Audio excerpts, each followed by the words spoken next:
be able to upload this video on other social media platforms such as LinkedIn and Instagram. I've sped up the recording on this, so it's the entire length of the video is under 10 minutes, because above 10 minutes you can't upload on Instagram or LinkedIn. Therefore, things will be a bit quicker than normal, but hopefully it won't take too much away from the procedure. So the first patient attended with bilateral, very dry earwax, quite dark. You can see the patient has got a bit of otitis externa, a bit of dry skin around the edge of the ear canal. So you can call that a bit of psoriasis if you like, or eczema of the ear. This type of wax comes out in pellets. Unlike big soft plugs of wax that are attached together, this type of wax is quite loose, so when you suction it comes out in pellets. It's the best way I can describe it. In fact, when we do our clear wax training, we do have little pellets that we put into the mannequin ear and ask the delegates to suction out. Then we can see the eardrum is intact, slightly dull but slightly opaque, but there's a light reflex there, so that's okay. You can see the patient's just been scratching on the anterior canal wall. There's a bit of a red mark, and that's because of the eczema, the otitis externa. It can cause a bit of irritation. So what I'm trying to do here is trying to peel off all this dead skin for the patient. This skin can crust, and it's not naturally going to come out. It's died and it's shedded, but it's just remained on the canal wall. There's that little red scratch mark. So I've used a full Zollner suction probe to gently just lift it. You can see I've gone all the way around the ear canal, just lifted it off the canal wall, just elevated it, and then I'm using a fine end suction tip. And we're going to peel this away. We can never get all this dead skin out, and we've got to be careful. We don't want to be peeling off fresh, undead skin. So the skin is very important in the ear canal. The outer layer of skin, this epithelial layer, it provides a protective barrier to the deeper part of the ear canal and the skin layers underneath.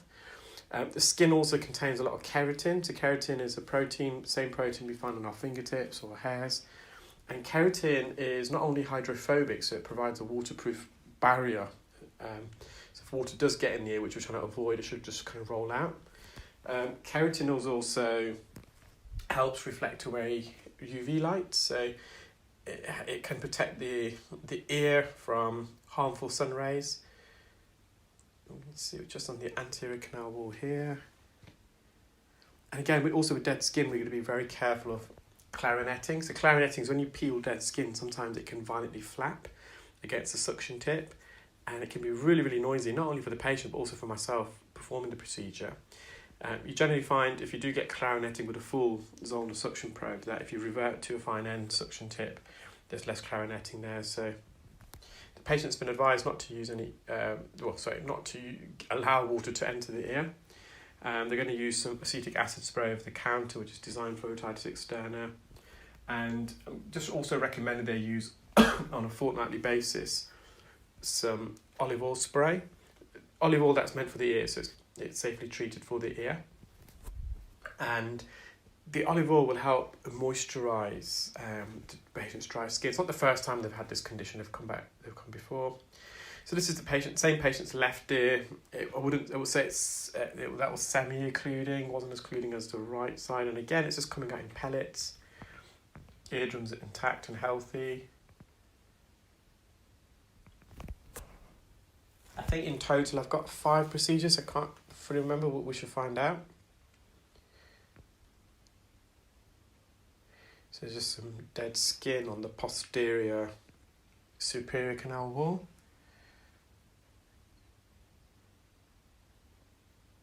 This type of dry wax can also be a bit uncomfortable for patients, so when they're chewing or making jaw movements, because this dry type of wax, it has a rough surface, it can abrase the ear canal wall when you're moving your jaw.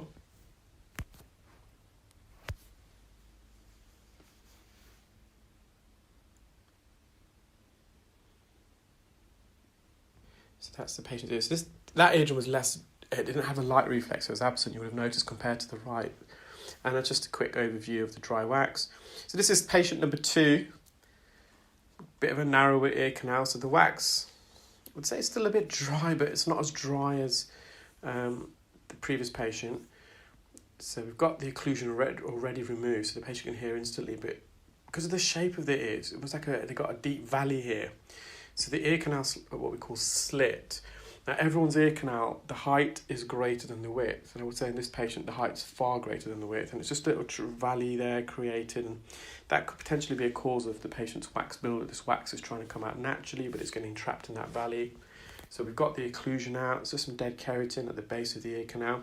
So you can see some of these hairs these are external hairs. And but sometimes when you go in even if you put the hair behind the ear, the suction tip does get hold of these hairs and they go inside the ear. We always see it comes out when you take the suction tip out.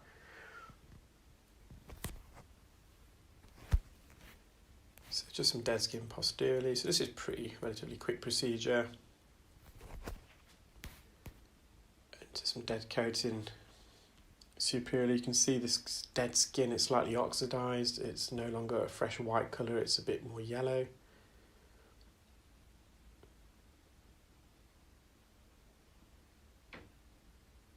Now, if the patient was a bit twitchy or was finding this uncomfortable, we'll stop. You need to kind of remove this skin in patients who are very still and comfortable. The main reason why the patient came was to so we can clear their blockage, which we did almost instantly.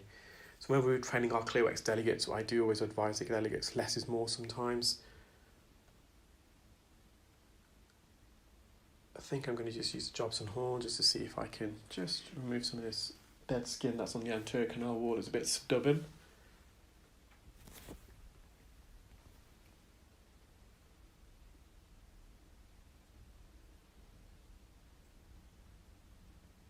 Lovely healthy eardrum. So this is patient 3. This patient was really fortunate. We had a client who was meant to come from London this morning. They had a 1:30 appointment and they had the audacity to contact us at 11:30, so they should have really left by that time, if truth be told, because it's at least a 2.5 hour drive, telling us that they woke up this morning with a head cold. So our clinic opens at 9 o'clock. There was no phone call till 11:30. It's not the first time the patient's done this. I did this a couple of weeks ago. We had don't know if you're aware of the UK situation. There's a fuel shortage, inverted commas, and the patient also the day before says, he thinks they shouldn't advise against himself to making the trip because there's a fuel shortage, but he could have let us know a few days before.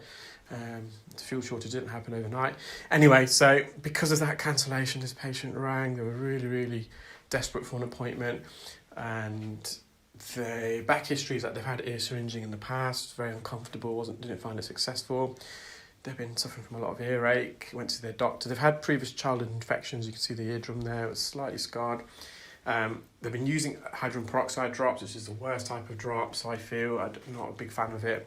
And we managed to remove that blockage. There was a bit of dead keratin on the top part of the eardrum, which I also removed. So this is the patient, same patient's right ear. You can see how oily and wet. They've also been using some oil.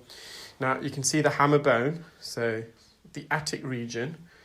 So at the top of the ear canal, the roof of the ear canal, the eardrum, we have a bit called the scotum. So it's the piece of bone, and it kind of angles downwards somewhat. And in people who suffer from retracted eardrums, if the eardrum sucks inwards and it wraps around that bone, and it can stop the blood flow to that piece of bone, so that bone can erode, which then enables us to see more of the eardrum and the hammer bone.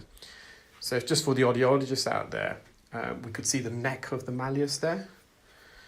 So I think this is the last patient, and patient came in for a hearing test actually today, but upon examining the left ear, they had this soft debris, wax in the anterior recess, so right near the eardrum. It's right sticky stuff, and you can see that the prints of the eardrum, they've got glue ear. We confirmed that not only with tympanometry, a pressure test to evaluate the impedance, so the mobility of the eardrum, but when we did a hearing test, the patient's got normal cochlear function, so the cochlea is human organ of hearing. Their cochlea is hearing fine, but the sound can't reach the cochlea because of the fluid behind this eardrum.